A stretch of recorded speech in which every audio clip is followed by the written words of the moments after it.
دكتور، وما قاله الخبير أو الكاتب عذرا الكاتب الإسرائيلي معلقا على ما يحدث على أرض سيناء ومحاربة القوات المسلحة لهذه البؤر الإرهابية، بأن لم تستطيع القوات المسلحة خاصة الفريق السيسي أن تفسح لنا المجال كي نتخلص من هذه البؤر.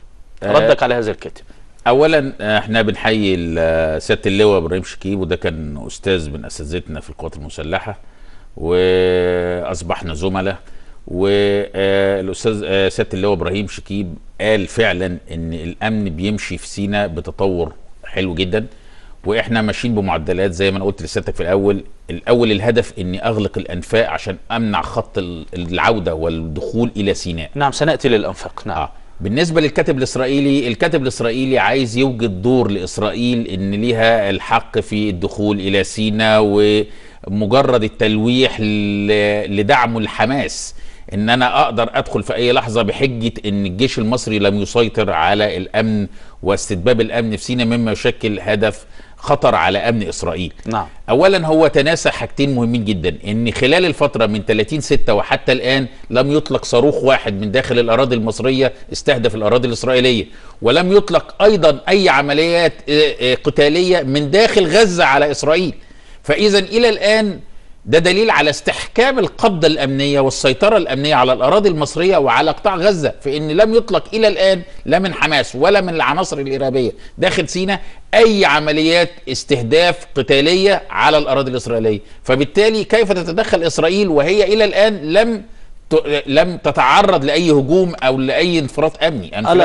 ألا ترى في ما قاله هذا الكاتب بأن القوات المسلحة، أو يشير بأن القوات المسلحة غير قادرة على السيطرة أو على القضاء على هذه البؤر؟ لا، هو الكاتب بيتبع جهاز الاستخبارات الإسرائيلي بأنه يبث جملة ثم إشاعة ثم يشوف رد الفعل بتاع القوات المصرية إيه، رد فعل وزارة الدفاع المصرية إيه، رد فعل الفريق السيسي إيه، علشان من هذا يبتدي ياخد من ردنا أساليب زراعة يبتدي يهاجم بيها نقطة تانية.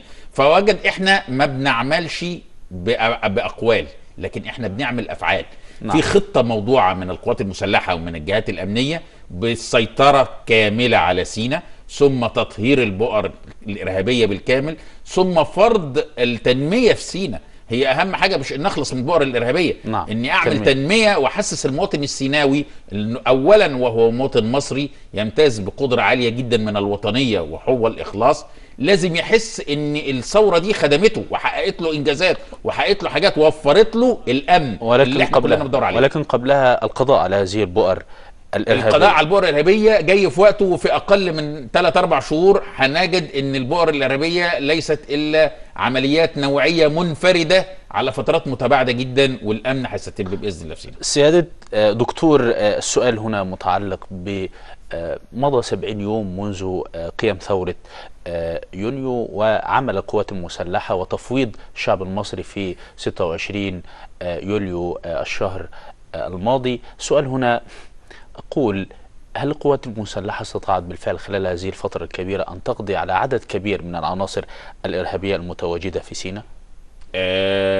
بالناحية الأمنية القوات المسلحة مش نجحت. القوات المسلحة تفوقت في إنجاز قدر كبير جدا من محاصرة وتحديد هدف العمليات الإرهابية. يعني زمان كنا بنشوف عند مهاجمة حاجز أو مهاجمة منشأة أمنية كنا بنشوف سقوط قتلى ومصابين. النهاردة نجد أن 80% من العمليات اللي بتستهدف قواتنا تحدث دون خسائر في الأرواح، دليل على أن أصبحت العمليات الإرهابية تتم من بعد، مش قادر يوصل للمنطقة القاتلة اللي ينفذ منها العملية الإرهابية بتاعته. وبالتالي إذا نجحت القوات المسلحة تقريبا بنسبة 95% في الحد من نتائج ومن المشاكل بتاعت العمليات الإرهابية، وبالتالي ده بداية يعتبر أول خطوة في أني هقدر أقضي على البؤر الإرهابية اللي موجودة في هذا. نعم.